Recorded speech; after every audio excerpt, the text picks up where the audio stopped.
నమస్తే అన్న. నమస్తే. అన్న ఢిల్లీలో జంతర్ మంతర్ ప్రోగ్రాంలో అంటే విద్యార్థులు వర్సెస్ పోలీసులు నడుస్తుంది. అంటే సీజేపీ వర్సెస్ బీజేపీ నడుస్తుంది. ఇవన్నీ చూస్తున్నారా? మీకు ఏమనిపిస్తుంది? నేనేమంటున్నానంటే ఫస్ట్ వాళ్ళు సీజేపీ జనతా కాక్రోచ్ పార్టీ ఏదైతుందో, సో వాళ్ళు చేసేది ఏంటంటే నీట్ పరీక్ష ఏదైతుందో దాన్ని సంబంధించింది పేపర్ లీకేజ్ అయింది వాస్తవము. దీనికి సంబంధించింది విద్యాశాఖ మంత్రి ఎవరైతున్నారో ఆయనే ధర్మేంద్ర ప్రధాన్ రాజీనామా చేయాలని అడుగుతున్నారు. తప్పేం లేదు, చేయాలి, మరి వాస్తవంగా చేయాలి. ఎందుకంటే నువ్వు నీ పవిత్రమైనటువంటి సీట్లో కూర్చున్నావు అని నీ ద్వారానే అది తప్పు జరిగితే మరి నువ్వు ఉండేందుకు?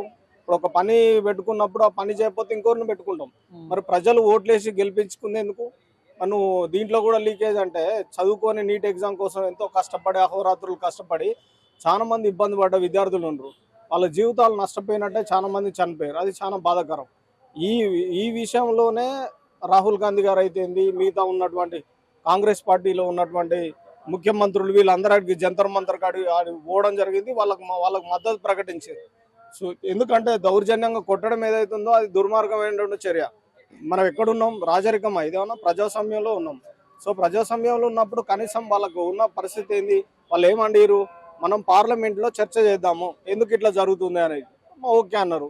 రెండోది ఈ జంతర్ మంతర్ సంబంధించినటువంటి చెల్లో పార్లమెంట్ కూడా చర్చ చేద్దాం ఓకే అన్నారు.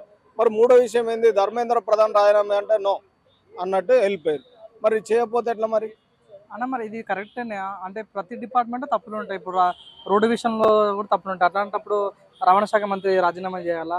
ప్రతి ఒక్కరు రాజీనామా చేసుకుంటూ పోతే ప్రభుత్వం ఇలా ఉంటుంది. అవును, తప్పు నేనేమంటున్నా అంటే తప్పు చేసిన ప్రతి ఒక్కరు రాజీనామా చేయాల్సిందే. ఎందుకు మరి ఉన్నది?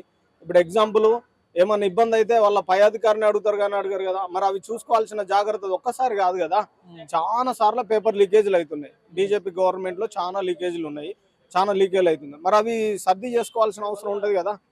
ధర్మం కోసం న్యాయం కోసం పార్టీ పనిచేస్తుందని చెప్తా ఉన్నారు. అచ్చే దీన్ని ఏదైతుందో అదే అంటున్నారు. మరి ఏవి అచ్చే దీనిలో విద్యార్థులంతా చనిపోతూ ఉన్నారు కదా, వాళ్ళని పట్టించుకోకపోతే ఇంకెక్కడిది ఇబ్బంది? నేనేమంటున్నా, పార్టీలు పక్క పెట్టు, ఒక హ్యూమానిటీ గ్రౌండ్ లో మానవత్వం లేకుండా కర్కశక్యంగా ఇష్టం వచ్చిన సారంగా తలకాయలు వాళ్ళు కొట్టి కాలు వాళ్ళు కొట్టి ఆగమాగం ఉంది టీవీలో చూస్తే. అంత చేయాల్సిన అవసరం ఉంది. వాళ్ళంతా కక్షపూరిత, వాళ్ళంతా స్టూడెంట్స్ కదా. ఆ స్టూడెంట్స్ ఏమంటారు, మేము రాసిన పరీక్షలు ఏదైతే ఉన్నాయో దాంట్లో లీకేజీలు ఉన్నాయి, దాన్ని సరిచేయండి, ఆయనను మార్చండి కొత్త ఆయన. ఎందుకంటే అడ్మినిస్ట్రేషన్లో ఆయన పోయి ఇంకొక ఆయన వస్తే కొంత సిస్టమేటిక్ అన్న అవుతుంది, రాబోయే తరానికన్నా ఉపయోగపడుతుందని కొట్లాడుతారు. తప్పే ఉందాడ? చేయాలి కదా. మరి అది చేయకుండా ఎందుకు తప్పించుకుంటారు? జవాబుదారు. ఇప్పుడు వాళ్ళు ఆయనను మార్చడం మూలంగా జవాబుదారితనం పెరుగుతుంది, బీజేపీ కూడా రెస్పెక్ట్ పెరుగుతుంది కదా. మరి ఎందుకు ఆలోచిస్తున్నట్టు? ఇప్పుడు ఆ ఫైటింగ్ లో కూడా చాలా మంది స్టూడెంట్స్ కాకుండా బయట వాళ్ళు రావడం జరుగుతుంది. సో స్టూడెంట్స్ కూడా పోలీసులు కొట్టడం జరుగుతుంది. అది ఎంతో కరెక్ట్ అంటారు అన్న? పోలీసులు కొట్టనే వద్దు. నువ్వు అసలు ఎందుకు కొట్టాల్సింది? వాళ్ళు కామ్గానే ఉన్నారు, వాళ్ళ పని వాళ్ళు చేసుకుంటారు. చేసుకునే క్రమంలో వాళ్ళు వచ్చి పోలీసులు వీళ్ళని కొట్టడం మూలంగా వాళ్ళు దెబ్బలు తింటారు. రాహుల్ గాంధీ కాంగ్రెస్ పార్టీ నుండి వీళ్ళు వచ్చారు, అఖిలేష్ యాదవ్ వచ్చిండు, సో దాంతో ఎన్సీపీ వృద్ధ సంబంధించినటువంటి నాయకులు కూడా వచ్చారు. అంటే ఇంతమంది రావడానికి కారణం ఏంటంటే ఒకే ఒక కారణం, విద్యార్థుల నీట్ పేపర్ సంబంధించింది లీకేజ్ ఉంది, దాన్ని మీరు రాజీనామా చేయండి అని. సో రాజీనామా చేస్తారు, దాని వైపు చర్చ జరుగుతుంది. మరి ఎందుకు వీళ్ళకి ఇబ్బంది అవుతుంది బీజేపీ పార్టీకి? ఎవరైనా అదే కదా, మొత్తం సొసైటీ మొత్తం చూస్తుంది రోజు పేపర్లలో టీవీలలో. రోజుకి ఇట్లా చేసుకుంటే డిలే అయితే తప్ప ఏమన్నా ఎంపవర్మెంట్ అవుతుందా?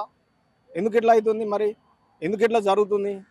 ఇప్పుడు కాంగ్రెస్ జనతా పార్టీ మీటింగ్ పెట్టినప్పుడల్లా ప్రతిసారి ఏదో ఒక రకంగా భారతదేశాన్ని అవమానించినట్లు కానీ హిందుత్వాన్ని తక్కువ చేసినట్టు కానీ అని అనుకున్నట్టు కొంతమంది బీజేపీ నాయకులు చెప్తున్నారు.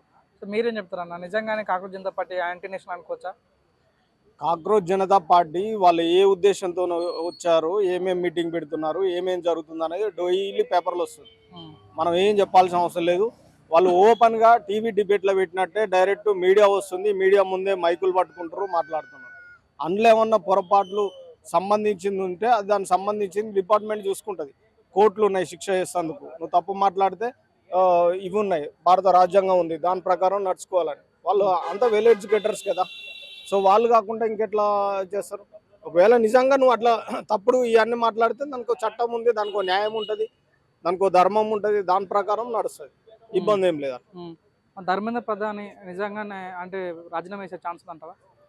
నేనేమంటున్నా అంటే ఆయన పనికి రాడనే చెప్తుండే, మళ్ళీ ఎందుకు ఆయన ఉంచుకోండి. ఇప్పుడు మన దగ్గర ఒక ఒక వర్క్ పెట్టుకుంటాం, పని పెట్టుకుంటాం, ఆ పని చేయవస్తలేదు ఆయనకు, చేయదని రేపటి నుండి రాకు నాయన నువ్వు పనికి, నాకు ఉండే పని నాకు లేదంటారు. ప్రజలు కూడా అందుకే పెట్టుకురు ఆయనకు, ఎట్లా చేసేందుకు విద్యా సంబంధించినటువంటి ఎంపవర్మెంట్ చేసేందుకు ఆయనకు పనికి పెట్టుకున్నారు. అవునా కాదా? మరి అట్లాంటి దాన్ని పని చేయడానికి ఎందుకు ఇంకా? రైట్ అన్న, థ్యాంక్ యూ.